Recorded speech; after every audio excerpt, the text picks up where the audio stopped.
सीधा टॉपिक पे आते हैं। आज के इस विश्लेषण में हम इतिहास की किताबों से बाहर निकलकर सीधा जमीन पर उतरेंगे। एक शहर सिर्फ ईंटों और सड़कों से नहीं बनता है ना, उसकी भौगोलिक संरचना, उसकी बनावट, उसके राजनीतिक इतिहास का सबसे बड़ा मंच होती है। और आज हम बात कर रहे हैं कोलकाता की। हम मिलकर देखेंगे कि कैसे इस शहर के मैदान, इसकी बड़ी बड़ी इमारतें और यहाँ की सड़कें बंगाल के उस उथल-पुथल भरे राजनीतिक इतिहास का संगीन गवाह बनी हैं।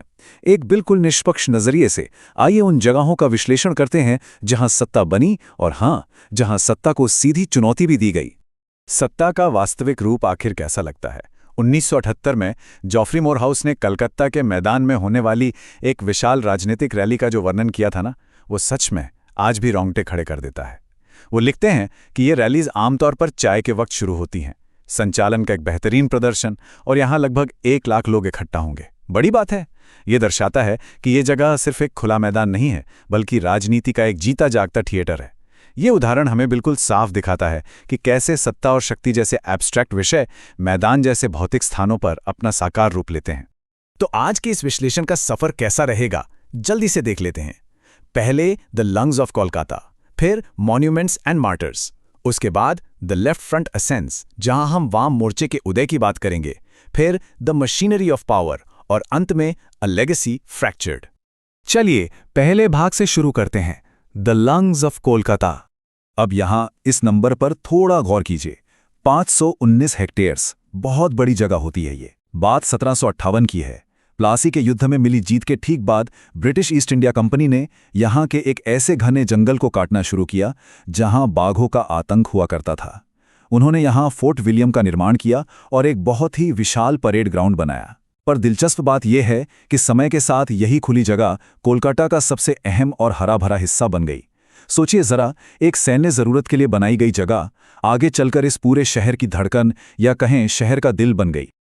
आगे बढ़ते हैं हमारे दूसरे भाग की तरफ, मॉन्यूमेंट्स एंड मार्टियर्स। यहां हमारे सामने है शहीद मीनार। 1828 में बनी ये 48 मीटर ऊंची मीनार शुरुआत में सर डेविड ऑक्टलॉनी की सैन्य जीत की याद में बनाई गई थी।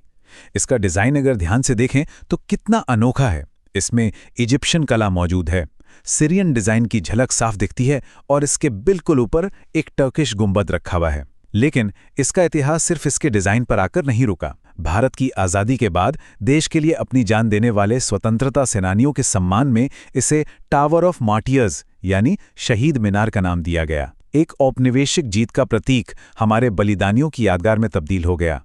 कमाल का ट्रांजिशन है ना? और सच में कला कैसे समय को बिल्कुल कैद कर लेती है, ये देखना अपने आप में अद्भुत है। जॉर्ज चिनरी की इस 1830 की मशहूर पेंटिंग पर नजर डालिए। इसमें मीनार की एकदम शांत और ऐतिहासिक सुंदरता दर्शाई गई है। एक ठहराव है इसमें। लेकिन इस शांति के ठीक विपरीत आने वाले दशकों में यही जगह ढेरों राजनीतिक विरोधों, आंदोलनों और शोर शराबे का मुख्य केंद्र बनने वाली थी।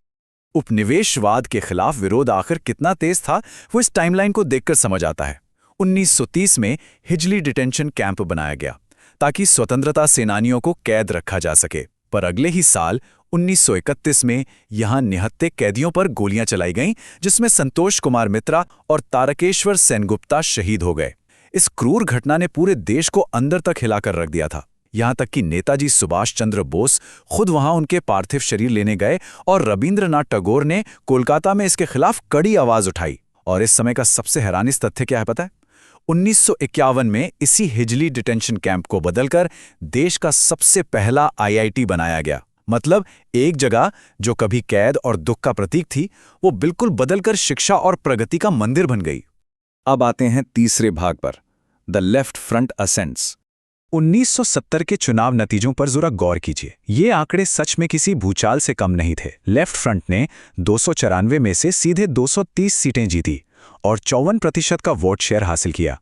वहीं कांग्रेस, जो उस वक्त तक काफी मजबूत थी, वो सिर्फ 20 सीटों पर सिमट गई। ये एक ऐसा नतीजा था जिसकी उम्मीद शायद खुद विजेताओं को भी नहीं रही होगी। स्रोत हमें बताते हैं कि पिछले कुछ सालों की राजनीतिक हिंसा और सिद्धार्थ शंकर रे की सरकार के बाद जनता ने बिल्कुल नए शासकों को चुन लिया था। और बस यहीं से शुरू होता है लेफ्ट फ्रंट का लगातार 34 साल लंबा शासन।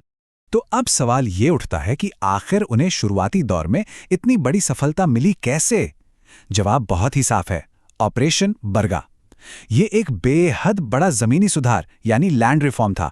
इसके तहत करीब 1.3 मिलियन शेयर क्रॉपर्स यानी बटादारों के नाम आधिकारिक तौर पर रजिस्टर किए गए ताकि उन्हें जमीन से बेदखल ना किया जा सके। स्रोत के अनुसार सरकार ने अपने पार्टी कार्यकर्ता और अफसरशाही को एक युद्ध स्तर पर लगाया ताकि इस गरीब पक्षी योजना को पूरी तरह सफल बनाया जा सके।